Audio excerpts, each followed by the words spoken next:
is not fun? Well, I, Makwana Namraka, is here to show you that maths is just a fun challenge. It is as easy as y equals to mx plus c. And for those of you who didn't know, it is as easy as a straight line. So right now, it is the time for you to grab a paper, a pen, and a calculator and come learn maths with me. Hey y'all, welcome back to another episode of Learn Maths with me on a hashtag Maths Tuesday. So in today's video, we'll be basically applying reduction formula and trig identities, right?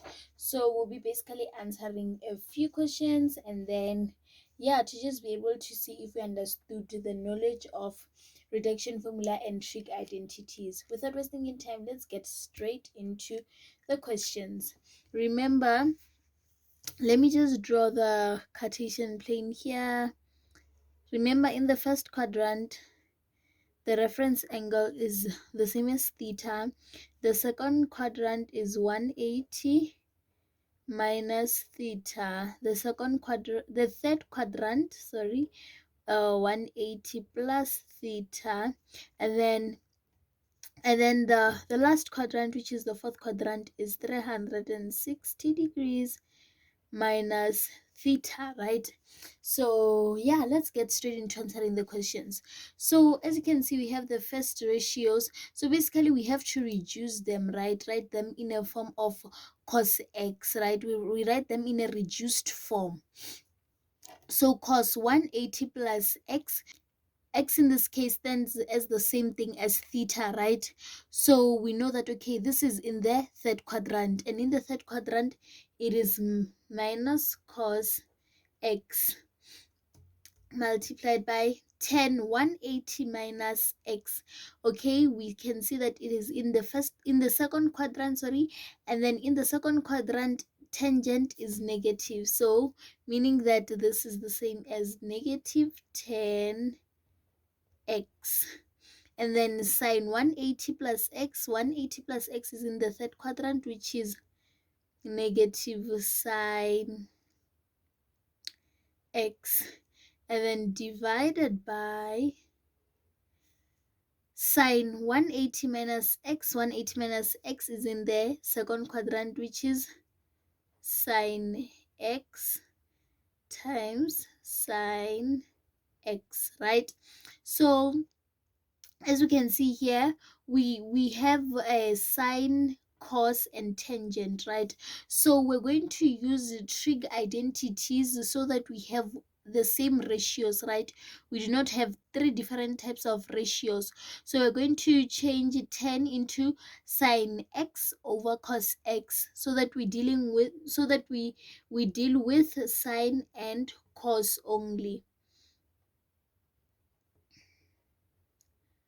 over cos x times negative sine x divided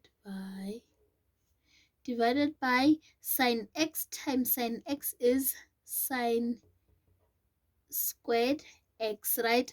So as you can see here, multiplication is going to take place. We are talking about the numerator part, where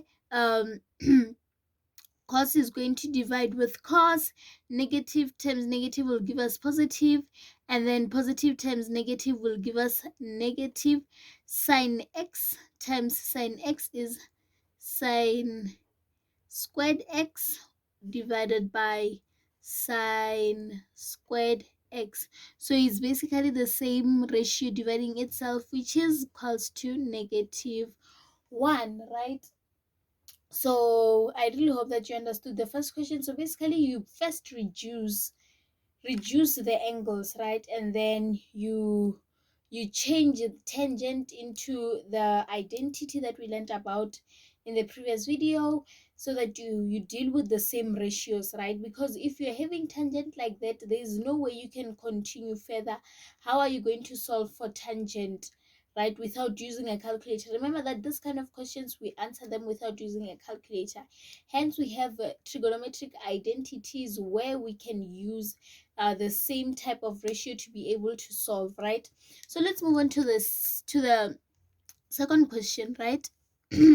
So we're going to have 1 minus, so we can see that this has to be reduced. This is in the third quadrant, which is negative sine x squared. So I put this in the bracket so that you remember that it is this whole ratio squared, right? This whole ratio squared, so that you do not by mistake put the negative sign outside and then not count it when you are distributing the squared, right? The exponent. So it is better for you to put it in brackets so that it is easy for you to understand. Now let's move on. 1 minus cos 180 plus x will be 1 minus cos x. Remember that this is in the third quadrant, right? And then in the third quadrant, the ratio of cos is negative. So we have 1 minus, now let's distribute the exponent. Negative times negative, it will give us positive. Then we'll have 1 minus sine squared x divided by 1 plus cos x, right? So as you can see, we have two terms now. One is a fraction and one is not a fraction. So it means that we have to find the LCD to be able to minus the two terms, right? So what we're going to do is to check the LCD. So we can see that lowest common denominator here is 1 plus cos x, right? So we're just going to multiply the other term with 1 plus cos x, right? So that it has the denominator 1 plus cos x. So let me just write it. 1 plus cos x. So it will be 1 multiplied by 1 plus cos x, and then minus sine squared x, right? So now let's distribute 1 multiplied by 1, it's 1. 1 multiplied by cos x, it's positive cos x minus sine squared x divided by 1 plus cos x. So when you look at the numerator, you can see something that we learned about in the previous video, which is trigonometric identities. We have 1 minus sine squared x, and from the trigonometric identities we learned that 1 minus sine squared x is equals to cos squared x. Let me show you how. We learned that sine squared x plus cos squared x equals to 1, right? So if you want to solve for cos squared x, you'll have cos squared x equals to 1 minus sine squared x. So as you can see, we have this value here in the numerator, meaning that we can just substitute it with what? With cos squared x, right? So cos x plus cos squared x. Same applies with sine squared x. If you see 1 minus cos squared x, you just know that it is equals to sine squared x plus cos x. So in the numerator, you can see that we have common factor in both terms, meaning that you can take out the common factor, which is cos x, in brackets 1 plus cos squared. Oh, sorry, we won't have squared anymore. Divided by 1 plus cos x. So as you can see, in the denominator and the numerator, we have a common factor where they can divide each other, since it is between multiplication sign, meaning that our final answer is cos x. I really hope that you understood how we did that. It is not really hard. You just have to practice, right? And make sure that you do not cram, and you just make sure that you understand. So now let's continue sine x. So as you can see, we have tangent, we have tan, right? Meaning that we have to change it into trigonometric identity, right? is over cos x, right? So sine x divided by, as you can see in the denominator, cos x and cos x are going to divide one another, and then we'll be left with sine x, and then our answer will be equal to 1, right? Now let's move on to the fourth question. In the first question, we can see that, okay, in the numerator, we see something that we can identify, right?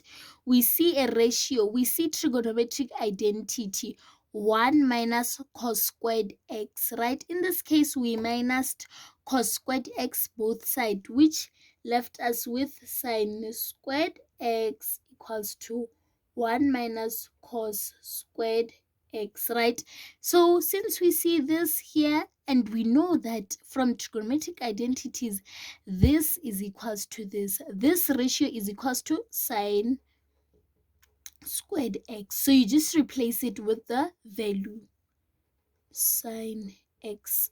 So as you can see here, we have terms of the same basis, meaning that the exponents can minus. So 2 minus 1, we're left with sine x. So in the numerator is the same as us having 2 sine x, right? Like 2 terms. It is the same as this sine x times sine x, and then 1 sine x divide with the denominator sine x, and then we are left with only 1 sine x, right? So that is basically it for today's video. I really hope that you found it helpful and you understood it well. If you want more questions on this topic, please do comment down below so that I know and then shoot more videos on them. Until the next one, you guys, bye.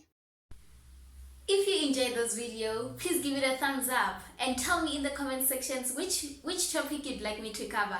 And remember, I do not promise to know everything, but I do promise to share and help where I can.